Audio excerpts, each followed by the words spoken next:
बड़ा सुंदर दृष्टांत दिया।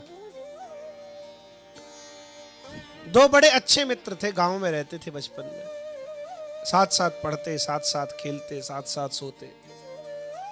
इतनी घनिष्ठता थी दोनों में कि दोनों के लिए अगर अति घनिष्ठता के लिए शब्द प्रयोग किया जाए, लगोटिया यार थे,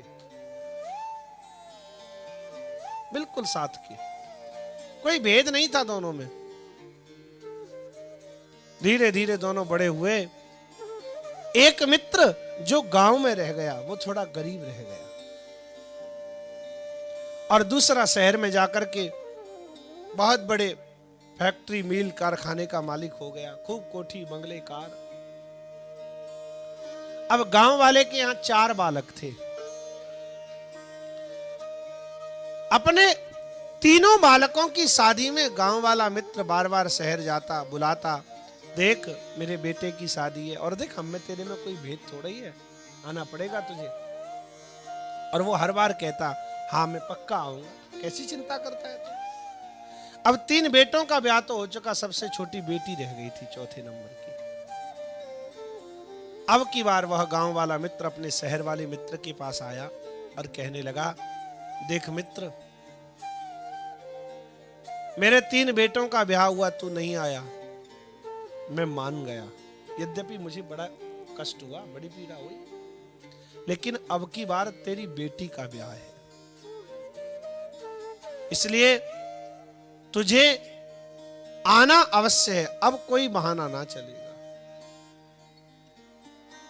और अब की बार यदि तू ना आया तो समझ लेना तेरा और मेरा कोई संबंध रहने वाला। अब जब संबंध पर बात आन पड़ी तो मित्र ने कहा, अरे मित्र कैसी बातें करता है तू, अब की बार कुछ भी हो जावे मैं आऊंगा जरूर, तेरी बेटी नहीं मेरी बेटी का ब्याह है। पहले ये बता कि बेटी के ब्याह में क्या क्या देना है, क्या क्या तैयारियां करनी है, चल बाजार चलते हैं, बेटी के लिए गहने कपड़े बर्तन आदि खरीद कर लाते हैं। शहर में रहता था, खूब सुविधाएं थी, खूब प्रभु कृपा धन था, तो बाजार गए, खूब शॉपिंग कराई और सब सामग्री लदवा करके गाड़ी में और भेज दिया, जा। अब वो गांव वाला जा रहा है गांव, लेकिन जाते जाते गाड़ी से उतर करके फिर से गले लग गया मित्र को, आंखों में प्रेमाश्रु आ गए। देख मित्र, मैं अंतिम चेतावनी देकर के तुझे जा रहा हूं, यदि तू अब की बार तूने कोई बहाना बनाया, तू ना आया, तो समझ लेना मेरा तेरा कोई संबंध ना रहेगा। मित्र के प्रेम को देख करके शहर वाला मित्र भले ही धनवान था, लेकिन था तो मित्र।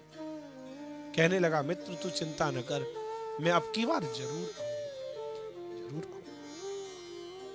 धीरे धीरे समय व्यतीत हुआ, शादी के दिन पास आ गए। शहर वाले ने अपनी पत्नी को कहा, देख रही,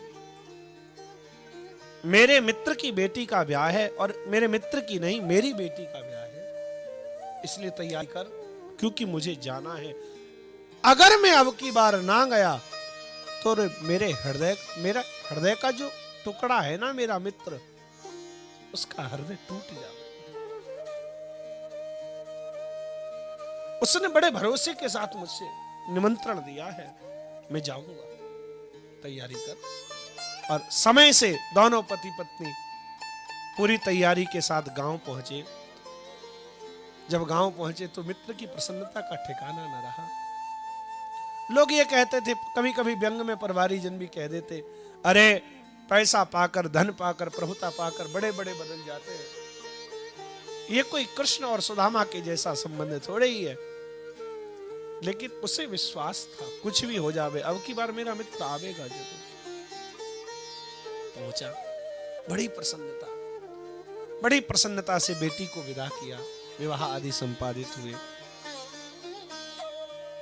जब विवाह हो गया बेटी का, तब मित्र ने सोचा, अरे यहां पर हमारे पूर्वजों का भी तो अपना घर है, बरसों हो गए, कभी कोई आया नहीं, कभी कोई गया नहीं, हम सब शहर रहने लगे, अब बालकों को गांव में आना अच्छा नहीं लगता, चलो कम से कम अपनी हवेली को देख तो आवे। कैसी है अपनी हवेली? अब सब काम कर लिए, विवाह आदि के जब सब काम हो गए, तब गया अपने घर देखा, अरे बड़े बड़ी गंदगी, धूल मिट्टी, जाले, कचरा, पक्षियों ने डेरा बना लिया उसको अपना। 2-4 दिन, 10 दिन, 20 दिन वहीं रुका और सोचा अब शादी में आया तो हुई, इस काम को भी कराता चलूं।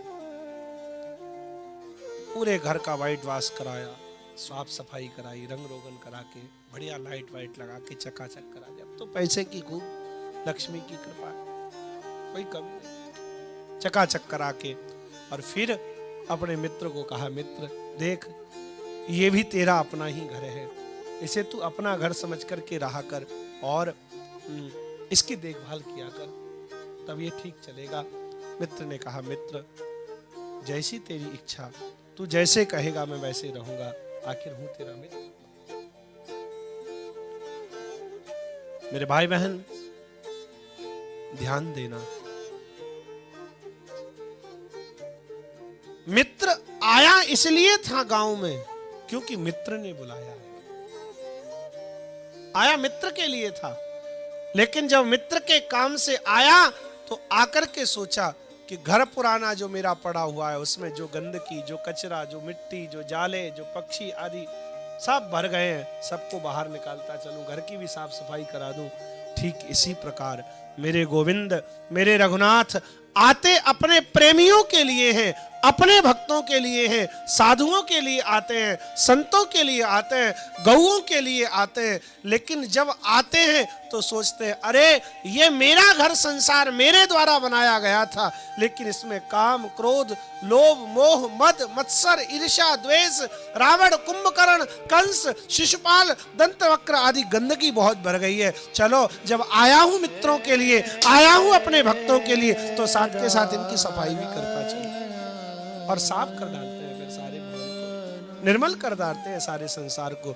लेकिन आना कुंभकर्ण, रावण आदि के लिए नहीं, आना है अपनों के लिए, क्योंकि भगवान भक्ति से बढ़कर के कोई संबंध मानते नहीं। मानव एक भगति करना,